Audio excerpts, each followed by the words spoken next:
চালাক ইঁদুর ও বোকা বিড়াল। দুধের গন্ধ পাচ্ছি, হয়তো টেবিলে এক বাটি দুধ রাখা আছে। আমি গিয়ে চুরি করে সেই দুধ খেয়ে আসি। আমার তো কোনো কাজই করতে হয় না, আমি যাই, চুরি করতে যাই। আরে ওখানে তো দুধের চেয়েও মজার একটি জিনিস রাখা, ইঁদুর। ইঁদুর খেতে আমার খুব মজা লাগে, কিন্তু ইঁদুরকে রেখে কি আর দুধ খাওয়া যায়? তাকে তাড়িয়ে দিতে হবে, যেন আমি এই বাটি ভর্তি খাবারটি খেতে পারি।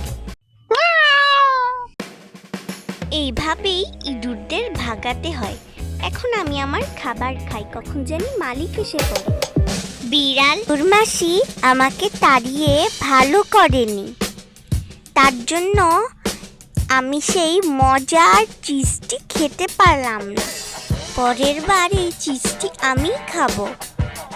চিজটি দেখতে খুব লোভনীয় ছিল। বিড়াল ইঁদুরকে ধরার জন্য ইঁদুর ধরার যন্ত্র ইঁদুরের বাসার সামনে রেখে দিল। বিড়াল মাসি, তুমি কি আমাকে ধরার জন্য এই যন্ত্রটি আমার বাসার সামনে রেখেছ? আমি তো এই যন্ত্রে ধরাই পড়ব না, কারণ এই যন্ত্র আমার জন্য অনেকবার রাখা হয়েছে, আর আমি কখনো এই যন্ত্রে ধরাই পড়িনি। আমি তো এই যন্ত্রের কাছে দিয়েও যাব না। ইঁদুর, তুই তো এবার বেঁচে গেলি, কারণ এই যন্ত্রটা তোর চোখে পড়েছিল, কিন্তু পরের বার আমি এমন একটি ফাঁদ পাতবো যে তুই তাকে দেখতেই পারবি না।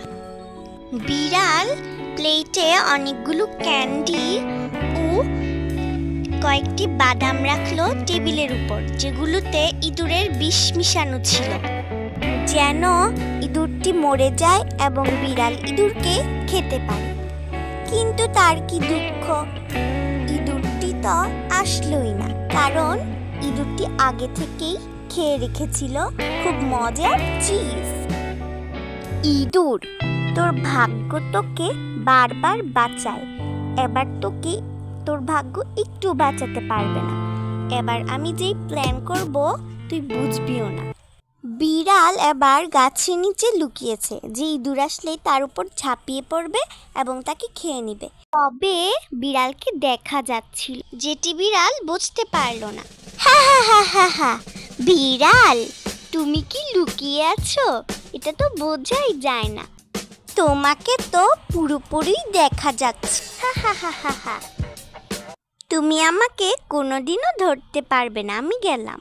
বিড়াল মাসি অনেক বেশি করছে, এমন হলে তো একদিন আমি ওর ফাঁদে পা দিয়ে ফেলবো এবং ও আমাকে খেয়ে ফেলবে। কিছু একটা তো করতেই হবে, হলে তো আমার বাঁচাই মুশকিল হয়ে যাবে। বিড়াল তার কোনো বুদ্ধি দিয়েই ইঁদুরকে ধরতে পারল না, তাই জন্য বিড়াল ইঁদুরের উপর ঝাঁপিয়ে পড়ল এবং তারা পুরো বাড়িতে দৌড়াদৌড়ি শুরু করে দিল।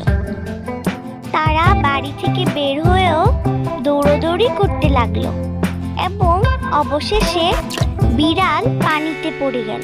তারপর ইঁদুর সুখে শান্তিতে বাস করল।